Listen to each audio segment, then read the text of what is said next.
So, today, I may not.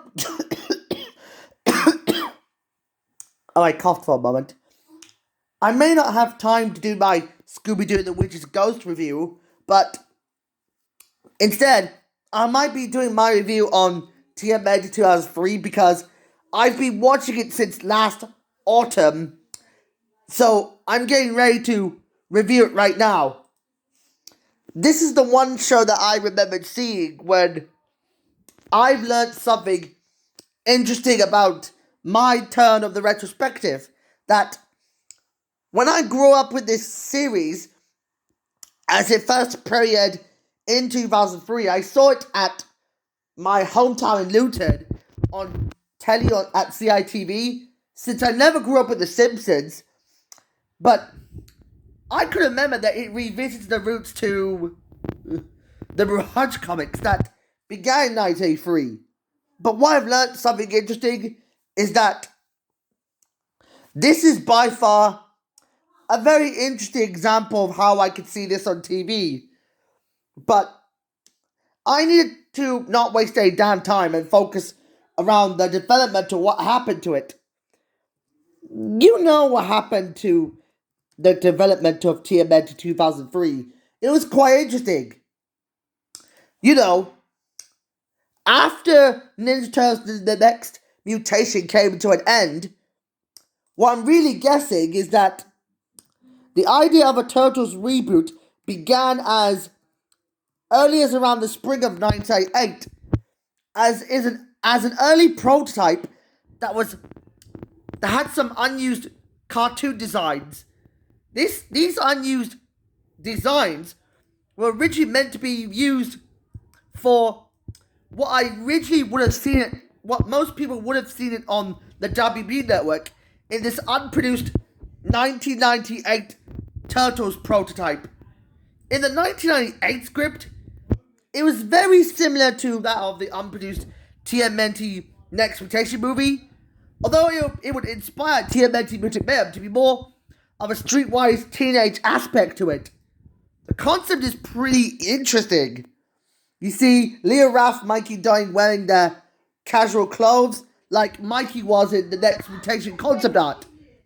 And you can see that the Shredder was supposed to be a fifth turtle, which made the most sense that I can imagine. That I could have imagined what happened to this unproduced 1998 script, that it just got canned for unknown reasons, because I'm guessing 4Kids Entertainment chose Pokemon for Kids WB and it never received the limelight that it deserved.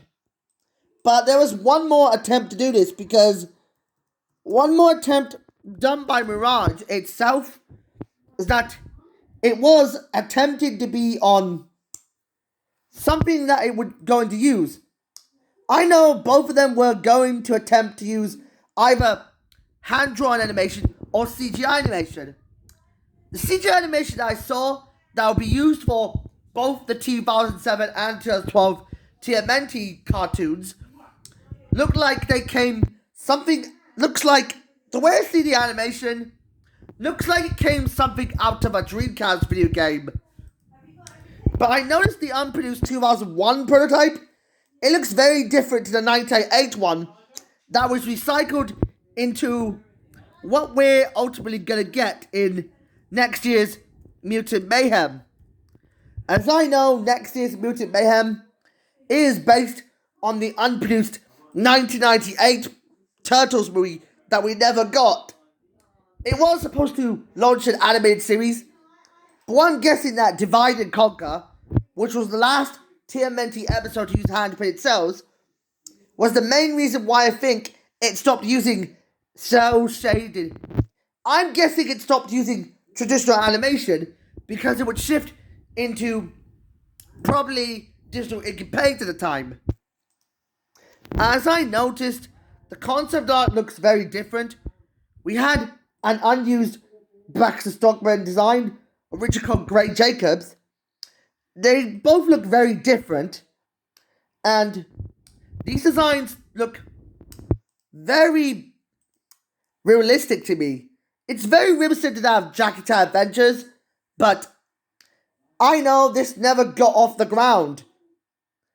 As I noticed, there's one other thing I can understand that after 4 Kids picked it up, this is what we finally got. So the plot is simple. In the first season, the first episode began with the turtles being separated from Splinter by an earthquake caused by the Mousers. Little did they know is that they traveled through the surface world for the first time in 15 years. That they haven't been for a while. And I'm guessing that back in 1988, after Splinter's father, Hamatoyoshi, was killed by Shredder, even though Splinter ran away from Hun, who was created to replace Bebop and Rocksteady, but I'm guessing Bebop and Rocksteady were absent from appearing in this cartoon. So for some reason, he met the Turtles and he spent 14 years training with them, and throughout their adventures for the first time ever, they ran to April and Casey for the first time, and they are forced to deal with the Purple Dragons, who were nowhere to be found in the 1987 series, were available for the first time ever. And they make all kinds of friends and foes. For funny reasons, it was quite interesting, up until the Shredder showed up, and then they got sucked into outer space, where they are trapped in a world where they're stuck in the Galaxy Theta, which has been taken over by the Triceratons. Wait a minute, does that sound anything familiar to Rayman 2? I guess in TMNT 2003 stole this from Rayman 2, which revolves around pirates enslaving everyone on a tropical island. And this is basically just alien dinosaurs enslaving alien brains for no reason. That sounds like a coincidence to me. Wow. Speaking of the Rayman reference, they get help from the Fugitoid. As they head back home, they're reunited with Splinter, only to find out that the Shredder is actually Krell in disguise. For some reason, I had no idea what they're doing with him. And then a turf war breaks out, and out comes Karai. That, for obvious reasons, as she was forced to work with Krell, for unknown reasons, decides to disguise himself as the Shredder once again. However, they run into more crazy problems. As a result of this, they had to take part in a tournament where Mikey became the Battle Nexus champion. But in Season 3, when Zalmon heads to New York City, he plots to destroy it in hopes of creating an apocalypse. However, it was stopped, along with the moment Fugitoid would kill himself in a heroic sacrifice to defeat Blank. After both of them were arrested, Shredder was about to do something really bad. As a result of this, when he gets sentenced to trial after attempting to escape New York City, he was convicted of his atrocious war crimes and gets sentenced to Morgao Tau. So things take a turn for the worst as the Turtles realize that Leo is experiencing his depression, only to realize his sewers, his home's is destroyed, and they have to evacuate to a new place. But then the Ninja Tribunal show up. For some funny reason, something crazy fell off that the Turtles gained their superpowers from their medallions. And when they head to New York City, they realize that Karai has gained telekinesis. From that moment on, I get majorly thinking that it was Stranger Things, but in 2D form. Wait, I hate Stranger Things. I know this Tengu Demon Shredder that got killed by Hamatoyoshi in ghost form. But then, they get zapped into the future in what I believe it's a Futurama ripoff. Wait a minute. Why would Fast Forward rip off Futurama? I don't get it with the moment I witnessed some sort of bizarrely dumb moment.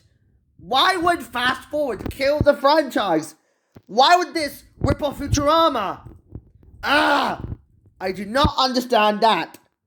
It involves around the idea of the Turtles confronting crazy aliens everywhere.